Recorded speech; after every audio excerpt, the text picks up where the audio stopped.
Selamat pagi, salam damai sejahtera bagi kita semua, saudara yang terkasih dalam Yesus Kristus.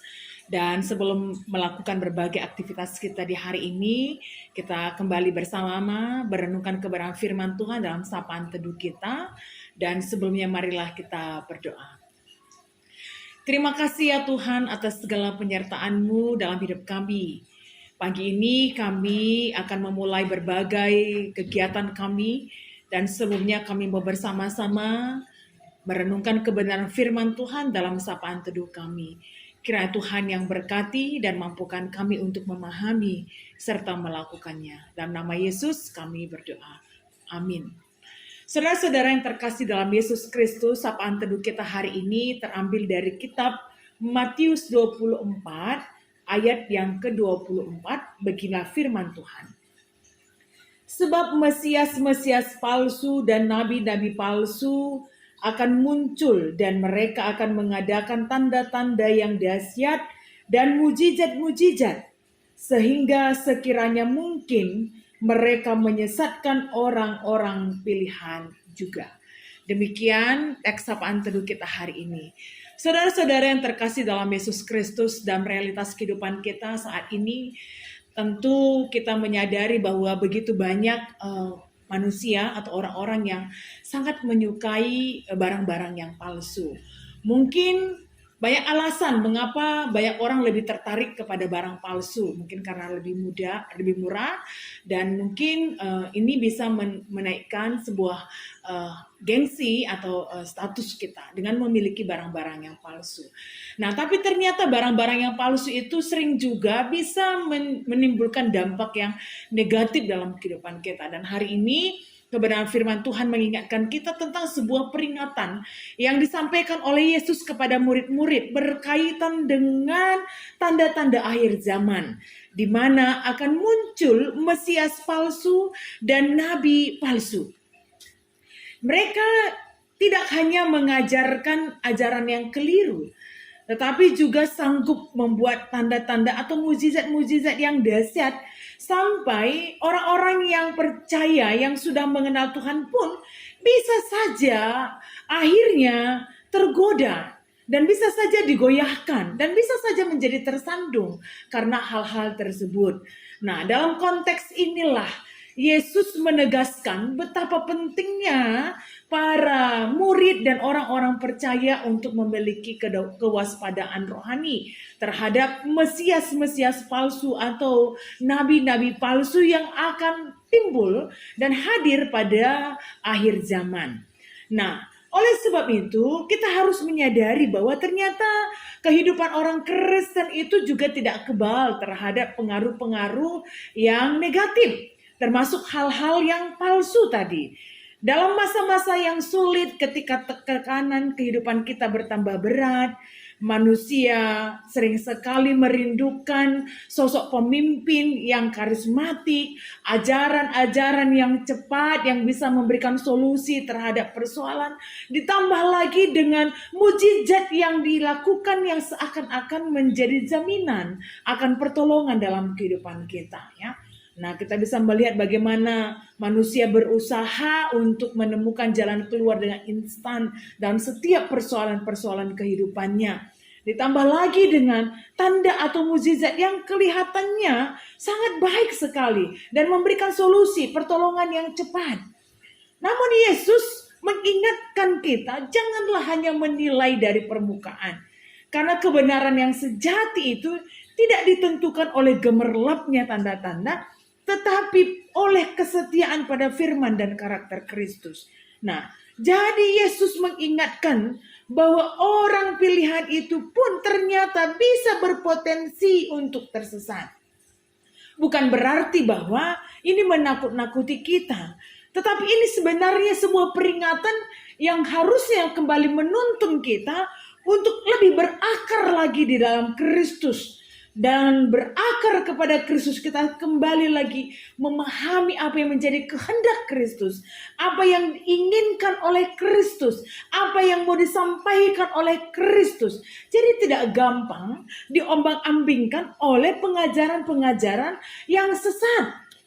Nah, apalagi diingatkan kepada kita bahwa kita harus hidup sebagai jemaat yang dewasa, bukan juga seperti anak-anak ya.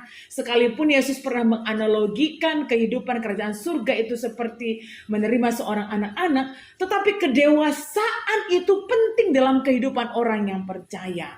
Nah, jadi saudara-saudara yang terkasih dalam Yesus Kristus, tentu melalui kebenaran firman Tuhan hari ini, mengingatkan kita bahwa ternyata begitu gampangnya lah kita bisa tersesat. Ditambah lagi dengan perkembangan dunia saat ini, pengaruh dunia digital, di mana para nabi palsu, pengajaran palsu itu bisa didengar kapan saja. Salah satunya itu dengan mengatakan bahwa kekristenan progresif yang sangat banyak sekali peminatnya. Dan kita tahu bersama bahwa ternyata tidak cukup hanya soal berbuat baik tanpa dibarengi dengan sebuah persekutuan dengan Tuhan. Dan ini adalah salah satu pengajaran yang sangat menarik bagi banyak orang saat ini. Dan tentu kita harus hadir mengkritisi setiap pengajaran itu sehingga kita tidak gampang diombang-ambingkan. Ya. Nah, jadi firman Tuhan mengatakan dalam kitab 1 Tesalonika 5 mengatakan, ujilah segala sesuatu dan peganglah yang baik. Jadi jangan sampai kita serta-merta menyerap serta memakaikan dan mengimani semua pengajaran-pengajaran yang saat ini banyak sekali di sekitar kita, yang gampang sekali untuk kita akses, lebih menyenangkan mata, lebih menyenangkan telinga, lebih menyenangkan hati, dan instan gitu ya. Nah, jadi ujilah segala sesuatu dan berpeganglah pada yang baik. Jadi seperti orang dewasa yang selalu berusaha untuk menguji kebenaran dari setiap hal yang mereka dengar dan mereka rasakan, mereka lihat, dan pengujian itu menggunakan filter kebenaran firman Tuhan. Nah, jadi oleh sebab itu kebenaran firman Tuhan hari ini mengingatkan kita tentang 4 poin yang harus terpegang dalam kehidupan kita. Yang pertama adalah bagaimana kita mengutamakan firman Tuhan sebagai filter dalam kehidupan kita. Seperti kami katakan di awal tadi, derasnya arus informasi dan ajaran rohani modern yang kelihatannya baik dan menyenangkan gitu ya. Kita harus menjadikan firman Tuhan itu menjadi kompas utama dalam kehidupan kita. Firman Tuhan itu menjadi kompas utama dalam kehidupan kita yang mengarahkan kita ke arah mana kita harus belajar. Jadi pondasi iman, pondasi rohani itu harus kokoh. Dan kita harus bisa membedakan mana kebenaran dan mana sesuatu ajaran yang bisa menyesatkan kita. Mana kebenaran sejati yang membawa kita kepada kebenaran dan mana kebenaran yang kelihatannya sebuah kebenaran tapi ternyata menyesatkan kita. Ini yang pertama. Yang kedua adalah bagaimana kita memiliki relasi kedekatan, relasi yang baik dengan Tuhan, yang intim dengan Tuhan. Nah, hubungan relasi kita dengan Tuhan sangat menentukan sebuah kepekaan, kejelian kita untuk menilai sebuah pengajaran yang ada di sekitar kita saat ini. Ya. Relasi pribadi kita dengan Tuhan itu sangat mempengaruhi kemampuan kita untuk membedakan setiap pengajaran yang ada di sekitar kita. Nah, kita bisa bayangkan bagaimana seorang yang memiliki peliharaan anjing, ya, memiliki peliharaan anjing. Nah, kalau misalnya tuannya masih jauh saja, dia dengar suara kendaraannya, mereka langsung tahu, oh itu adalah tuanku, gitu ya. Nah, demikian juga sang tuan pasti bisa mengenali peliharaannya. Kenapa? Karena kedekatan, ya. Karena kedekatan. Nah, begitu jugalah kita harus memiliki kedekatan yang baik dengan Tuhan, yang intim dengan Tuhan, sehingga telinga kita dan hati kita hanya terarah untuk mendengar suara Tuhan dan mengesampingkan suara-suara yang ada di dunia ini yang sebenarnya menyesatkan kita. Nah, yang ketiga itu adalah bagaimana kita tetap memiliki sikap waspada terhadap semua pengajaran yang ada di sekitar kita. Semuanya harus melalui tahap sebuah pengujian. Tidak hanya soal menyenangkan bagi telinga, tetapi juga pengajaran itu harus benar-benar bersumber kepada kebenaran yang mutlak. Nah, jadi berjaga-jagalah. Jangan sampai kita terjerumus terhadap pengajaran-pengajaran yang hanya menyenangkan hati, tapi tidak membentuk karakter kekristenan kita yang tangguh menghadapi berbagai tantangan-tantangan yang ada di dunia ini. Jadi sekalipun mungkin kita harus ditempa dalam penderitaan, tetapi bukankah dalam sebuah penderitaan itu juga kita akan dibentuk, diproses menjadi orang yang lebih kuat, lebih berkarakter, dan lebih tangguh. Dan yang keempat ini adalah taat terhadap persekutuan gereja. Karena begitu rapuhnya orang percaya bisa terjebak kepada pengajaran-pengajaran yang tidak baik, yang kelihatan dan lebih terdengar lebih menyenangkan bagi telinga. Kita membutuhkan satu komunitas yang bisa mendukung kita, komunitas yang bisa saling mengingatkan, komunitas yang bisa menguatkan kita, dan komunitas yang bisa membimbing kita untuk bergerak bersama dalam sebuah pengajaran yang benar. Nah, jadi ini adalah poin yang sebenarnya sangat mengkritisi tentang kekristenan progresif yang mengatakan tidak perlu lagi untuk datang ke gereja asalkan melakukan perbuatan yang baik. Saudaraku, bukankah perbuatan yang baik itu harus timbul dari sebuah pengajaran yang benar sehingga perbuatan baik kita itu menjadi sebuah bukti iman kita. Nah, artinya bahwa siapapun kita membutuhkan satu komunitas yang benar-benar bisa mendukung kita. Karena begitu rentannya lah orang percaya terjebak kepada pengajaran-pengajaran yang sesat. Yang bisa saja timbul kapan saja dan bisa bersumber dari siapa saja. Nah, ini adalah nasihat-nasihat Yesus kepada para murid pada waktu itu. Dan tentu juga nasihat ini yang disampaikan kepada kita melalui sapaan teduh kita hari ini. Karena kita pun tidak bisa memungkiri bahwa kehidupan kita akan semakin dekat kepada kedatangan Tuhan Yesus yang kedua kali. Dan berbagai tanda-tanda itu sudah diperlihatkan kepada kita, termasuk kepada timbulnya pengajaran-pengajaran dari Mesias atau nabi-nabi yang palsu. Tetapi kita harus bisa menentukan mana yang bersumber dari kebenaran firman Tuhan dan mana kebenaran yang kelihatannya menyenangkan tapi justru akan membuat kita berada pada kesesatan. Peringatan Yesus ini berlaku kepada kita.